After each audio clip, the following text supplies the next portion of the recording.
semua di bahan tambahan daripada kuliah Grafcom ini. Di bahan tambahan kuliah Grafcom ini kita akan belajar sedikit, mengulang sedikit tentang apa itu yang namanya event listener dan apa itu function di dalam JavaScript ya, supaya kita bisa ingat kembali ya. Sebuah event listener di dalam JavaScript adalah sebuah fungsi yang bisa kita panggil kalau terjadi sebuah event di dalam sebuah HTML. Event itu maksudnya kalau terjadi sesuatu pada web kita. Jadi kalau misalkan ada user yang ngeklik di dalam web kita, atau ada user yang menekan tombol keyboard di dalam web kita. Nah, itu termasuk di dalamnya adalah sebuah event. Nah, kita bisa menangani event tersebut dengan memberikan sebuah fungsi untuk dijalankan bagi event tersebut. Nah, gitu ya. Event listener ini bisa kita pasangkan pada elemen manapun di dalam HTML kita. Itu termasuk di dalamnya dokumen kita, termasuk kalau kita punya kanvas kita, kalau kita punya div, bisa ke div kita, dan selanjutnya begitu ya. Contohnya ya, di sini saya punya fungsi yang kita buat kemarin ketika kita buat video untuk titik ya. Saya akan tambahkan di sini. Kalau kita mau menambahkan sebuah event listener, kita harus memilih dulu, kita mau menambahkan event listener-nya di mana. Atau kalau kita tidak mau memilih sebuah elemen manapun, kita bisa tambahkan event listener-nya pada HTML kita. Jadi kita bisa tambahkan di sini langsung aja ya event listener. Jadi perintahnya untuk menambahkan sebuah event listener adalah add event listener. Nah, di sini ada dua parameter. Parameter pertama adalah eventnya apa? Apa yang mau kita tangani? Apakah itu klik, apa itu double klik, apa itu fokus atau blur gitu ya, dan lain-lain. Itu bisa kita pasang di sini. Jadi di sini kita akan pakai klik aja. Kemudian yang kedua adalah metodenya apa atau fungsinya apa yang akan jalan kalau misalkan terjadi klik. Di sini kita akan buat sebuah function langsung aja di tempat ya. Anda bisa bikin function yang punya nama juga bisa, tapi di sini saya akan contohkan dulu function yang kita langsung buat aja. Jadi kita buat sebuah function langsung begitu. Di sini kita akan bilang alert click. Jadi kalau sekarang saya punya sebuah HTML, kalau saya klik dimanapun di HTML saya, dia akan keluar pesan klik. Gitu ya. Kalau kalian nggak pengen seperti ini bentuknya juga kalian bisa pisahkan function di luar. Misalkan begini, listener. Di dalamnya adalah sebuah alert, misalkan alert click. Seperti yang tadi buat ya. Kita bisa ganti event listener ini nggak pakai function yang langsung buat, tapi langsung menggunakan function yang kita punya. Nah, ini akan kita ubah sedikit ya. Ini akan menghasilkan sebuah fungsi atau sebuah event listener yang sama persis.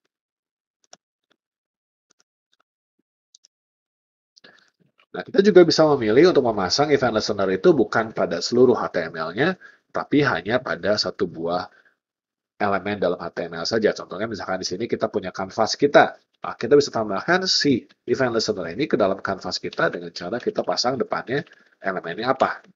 Jadi kalau kita punya div, kita pasang div-nya di situ, kita punya kanvas, kita pasang di depan, atau kita punya misalkan elemen apapun di HTML yang kita pengen pasangkan event listener, ya kita tinggal tambahkan aja elemennya apa, titik, add event listener, kita tambahkan event listener-nya seperti biasa. Jadi sini kalau saya klik ke dalam HTML saya nih, tidak terjadi apa-apa. Tapi kalau saya klik di dalam kanvas saya, barulah kita memanggil event listener. Saya akan kembali lagi menggunakan bentuk yang awal aja ya, supaya lebih enak dilihatnya ya. Anonymous function begitu. Kalau misalkan kita membutuhkan informasi tambahan daripada event yang saat ini sedang terjadi, kita bisa tambahkan di dalam function event listener kita sebuah parameter tambahan. Ini bisa kita kasih namanya event. Kalau kita punya sebuah parameter tambahan dengan nama event ini, kita bisa panggil console log misalkan event untuk menampilkan informasi apa aja yang terdapat di dalam event klik ini. Misalkan contohnya ya. Kalau misalkan saya klik, saya buka di konsol ya. Kita akan lihat ini adalah informasi yang saya dapatkan dari ketika saya mengklik kanvas saya. Nama ini kalau misalkan kita ganti namanya misalkan begitu ya, juga tetap akan sama gitu ya. Jadi namanya nggak mengikat. Jadi kita bisa lihat di sini tetap dapat informasi yang sama. Apa sih yang barusan kita lakukan? Apa yang kita dapatkan kalau kita klik begitu ya? Kalau kita klik sebuah benda HTML atau HTML element, maka kita akan dapatkan informasi sebagai berikut. Dan informasi ini bisa kita gunakan untuk grafika komputer kita. Jadi contohnya misalkan di sini saya bisa pasang f(x) adalah, saya bisa pasang misalkan var x adalah f.clientX dan var y adalah f.clientY. Dengan ya. Dan dengan kita punya x dan y-nya, kita bisa langsung coba tampilkan aja ya, console.log x plus y begitu. Kita bisa lihat, kita bisa mendapatkan si koordinat daripada kanvas saya. Tapi jangan lupa di sini kita dapatkan bahwa koordinat di ujung sini bukan 0,0, tapi koordinat ini adalah koordinat secara global HTML-nya. Gitu ya. Jadi kalau misalkan Anda pengen mengurangi, bisa langsung aja kurangin misalkan begini.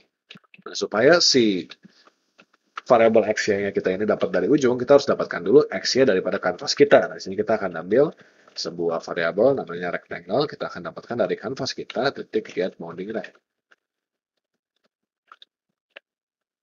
Nah, di sini kita bisa kurangin dia dengan rect titik left dan kurangin dia dengan rect titik top. Jadi kalau get bounding rect ini kita dapatkan adalah si besarnya daripada si kanvas kita. Kita dapatkan 4 variabel yaitu top, left, right, dan bottom. Oh, sorry, ini get. Jadi harusnya get bounding client track. Ya, kita dapatkan di sini. Nah, di sini kita dapatkan 0,0-nya ada di sini, di ujung sini ya. Ujung sini lah kurang lebih lah ya. Nah, itu adalah caranya kita mendapatkan si posisi X dan Y yang jelas daripada kanvas kita. Dan kalau kita sudah punya posisi X dan Y-nya dari kanvas kita juga tentu saja bisa gambar titik di situ. Jadi kita bisa pasang gambar titik di situ. Misalkan image data saya, misalkan di sini X dan Y-nya saya, ya 25500. Jangan lupa di sini kalau sudah saya gambar, saya harus memasang si image data saya ini dengan put image data di 0,0. Ya. Maka sekarang kalau saya gambar di sini, kalau saya titikkan, kita akan mendapatkan titik yang baru.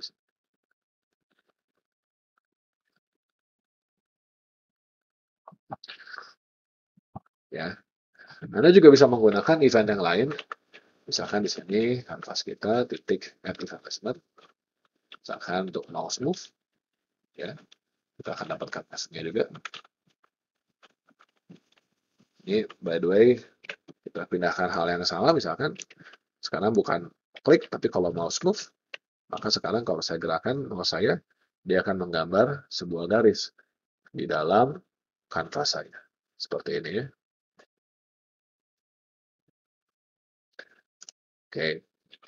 Nah, untuk list dari event apa aja di dalam sebuah HTML elemen, Anda bisa search di HTML Google ya, di mungkin W3 Schools, untuk tahu list daripada komplitnya ada apa aja sih function atau event di dalam sebuah HTML element. Gitu ya. Mungkin untuk menutup, saya akan tambahkan juga satu buah elemen lain, satu buah event lain, yaitu adalah event untuk keyboard. Jadi kita akan tambahkan event listener. Untuk keyboard ini kita punya beberapa event di sini. Salah satunya adalah keydown. Keydown ini adalah ketika si keyboardnya ditekan. Jadi misalkan di sini saya akan tambahkan sebuah function baru. Betul. Kita akan lihat dulu aja ya di dalamnya ada apa aja sih dalamnya. Nanti saya akan disable dulu ya supaya nggak kelihatan ya. Lalu kalau Anda pengen menambahkan sebuah event keydown, sebaiknya itu jangan di kanvas kita karena kanvas kita tidak punya fokus. Maka lebih baik kita akan pasang aja di dalam HTML-nya aja. Jadi kalau sekarang saya pasang di HTML-nya, kita lihat setiap kali saya menekan sebuah tombol, kita akan dapatkan sebuah objek event keyboard. Ya, keyboard event di sini. Kita bisa lihat kita dapat key-nya di sini dan ada key code-nya. Nah, key code-nya ini menyatakan integer-nya, bilang daripada apa yang kita tekan, begitu ya. Dan kalau key-nya itu adalah sebuah string menyatakan apa sih yang seharusnya saya tekan, begitu. Kalau pengen aman, biasanya kita menggunakan bukan string-nya, tapi menggunakan key code-nya. Karena di sini kalau misalkan saya punya huruf A dan huruf A kecil, ya, dan A besar, kita punya key yang berbeda, tapi kita punya key code yang sama. Jadi akan lebih aman sekali kalau misalkan kita menggunakan key code aja dibanding menggunakan key. Jadi kalau misalnya kita pengen tahu, kalau saya tekan A begitu ya, kita bisa tambahkan misalnya di sini.